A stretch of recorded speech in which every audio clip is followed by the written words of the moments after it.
I just want to win. That's what they'll always say. They see these people, these incredible players who sacrificed everything and worked constantly to improve and be at the peak of their level and gave up almost everything and battled, and really all that was in these guys' minds was trying to win and trying to be the best. They hear the way they talk. They have this logic of, well, if he talks that way and he was a winner, then I'm trying to play and I'm trying to be good, so I'll talk that way and I'll adopt that mindset. And while the mindset is good, they don't bring with it all the other aspects of it. What they don't realize is that mindset, that philosophy, is the end stage. It's the verbal expression of an actual philosophy of their life, which took place in action, in small decisions that took place every day of their lives, to have a hard practice, to practice with purpose. All the things that went into it, these people haven't studied. They've just heard what's said, and then they're parroting the same things and thinking if they just try, that trying is enough. It's not enough. The actions that these people take do not match up.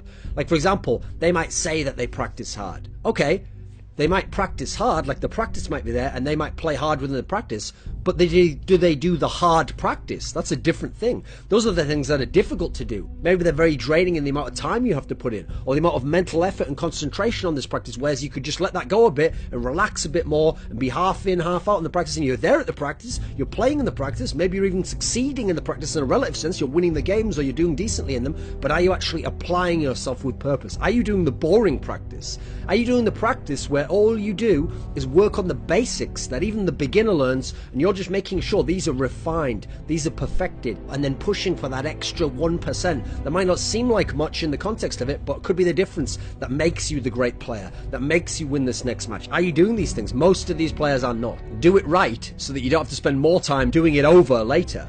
It's the idea that to fix something later might be harder than putting in the initial hard effort to do it the correct way now and refine it now. It's about practicing with purpose. It's not about just playing to win the practice or to win a single game. It's about practicing so that you improve and that you get the best aspects of your game to a high level, you minimize mistakes, and then a natural byproduct of that will be success and winning. You don't need to focus on winning the actual game. You need to focus on playing your best and making the best decisions and minimizing your mistakes. Then you will win games, you will win series, you will win tournaments, you will improve as a player, and as long as you're improving as a player, you will ascend through the ranks. It's irrelevant whether you win this game, because you can win this game and you can win the next game, but will you win the third game when you play the better player who you needed to have all these aspects in full refinement to be able to beat him? No, you won't, because you haven't worked on that. That hasn't been a goal of yours. Your goal was just to win. Do you DM every day with all the different weapons? Do you practice your proper technique in DM? Do you not just go for headshots in DM, but in a real game you just spray into the body?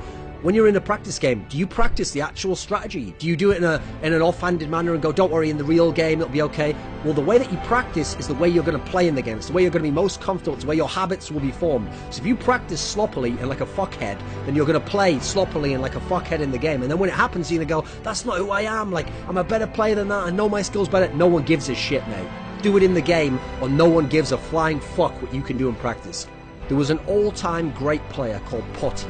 He was one of the most well-rounded players in history. He practiced incredible amounts, even in empty servers. He was someone who'd studied the game a lot.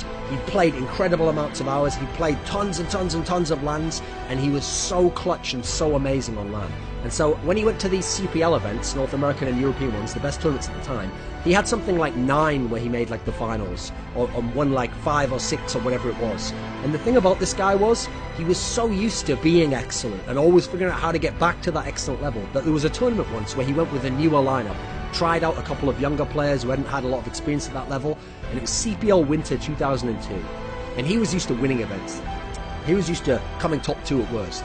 And at this tournament, he came 3rd. And his team did well to come 3rd, and they had matches where they were outmatched and outclassed by some of the better teams, and things broke their own way at the key point, like 11-11 or Inferno or whatever it was, versus the Game Online team of Element. And okay, he could have said, like another player, well, good tournament, new roster, yeah, we still got 3rd, 3rd's good, right? I remember looking at this guy's face when he was on the podium and he received the 3rd place check, and he looked on his face like someone in his family had died, because he realised, this is nothing. I have the potential to be a champion. I have been a champion before. I will probably be a champion in the future. What have I done wrong to be in a position where I'm 3rd now? What could I have done differently? Now, to other people, they say, hey, relax, enjoy 3rd place. Those are the people who aren't doing everything to win. They are willing to accept failure.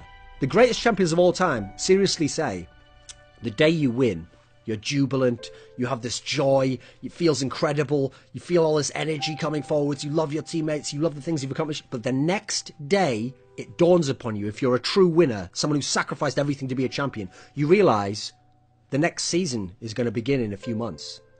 And this last season now was amazing, but that's gone. And so I have to now win the next season. And it's that obsessive drive that makes these guys the greatest champions of all time.